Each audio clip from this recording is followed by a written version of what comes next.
welcome to the FishingGearTester.com.au review of the Shimano TLD. When it was introduced in the late 1980s, the Shimano TLD series of Triton Lever Drags were breakthrough offshore sports fishing reels. While the reels are now made in Shimano's Malaysia plant, rather than the original Japanese factory, the quality, the tolerances and the finish remain right up there.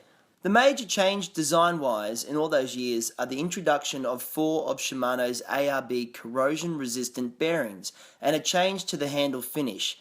The Japanese models were black, the Malaysian ones are chromed. The TLD's lightweight but strong graphite frame and side plates, the well-balanced aluminium spool and saltwater-grade stainless steel bearings and gears continue to be the winning basic formula for lightweight ocean sports fishing reels. This reel sees service all around Australia in a wide variety of roles, from trolling skirted or bibbed lures for pelagics, through to live baiting for reef fish, deep water bottom bashing, and even ballooning off the rocks. Line capacity is critical in a lot of these applications, and the TLD can hold plenty.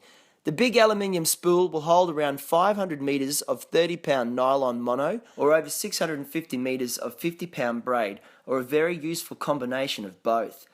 The water-shielded drag and heat-dissipating washer are big enough and solid enough to put plenty of hurt on a fish straight out of the box, delivering 10 kilograms of drag. Some hardcore TLD owners upgrade that once revolutionary washer to carbon for even more stopping power than the factory standard. The 3.6 to 1 retrieve ratio from all stainless gears will wind around 80 centimetres of line onto the reel with one full crank of the handle. That's a compromise ratio that provides some low-down gear power, yet still enough retrieve speed to take up slack line when a fast fish comes at the angler. The main gear and pinion gear are both stainless steel, and a stainless steel extension spring keeps the anti-reverse pawl in place. It's worth noting here that the drivetrain could be said to be under-lubricated.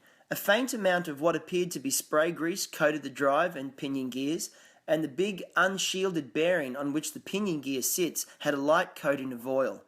There is a risk of saltwater intrusion at this point, especially if the reel is left in a gunwale rod holder when sheets of heavy spray hit the reel repeatedly. We recommend that owners either store their TLD away from salt spray when travelling, or take half an hour to remove this bearing, pack it with suitable water-resistant reel bearing grease, and put it back. The spool spindle sits on 2 ARB bearings. The drag lever clicks back to off for casting or free spooling, and that's also the lever position to select before adjusting the drag preset tension with the central dial. There's a gradual application of drag up to the maximum 10 kilos. The torpedo handle has an oil port, so there's no excuse for a squeaky reel, and the strike alarm on the left side plate is loud enough to be heard over the boat's engine. The Shimano TLD 25 weighs in at 695 grams, which is a lot, and yet it's not. It isn't much when you consider the reel strength and the size of the fish it can deal with. The TLD is also available in sizes 15 and 20 in 2-speed variants.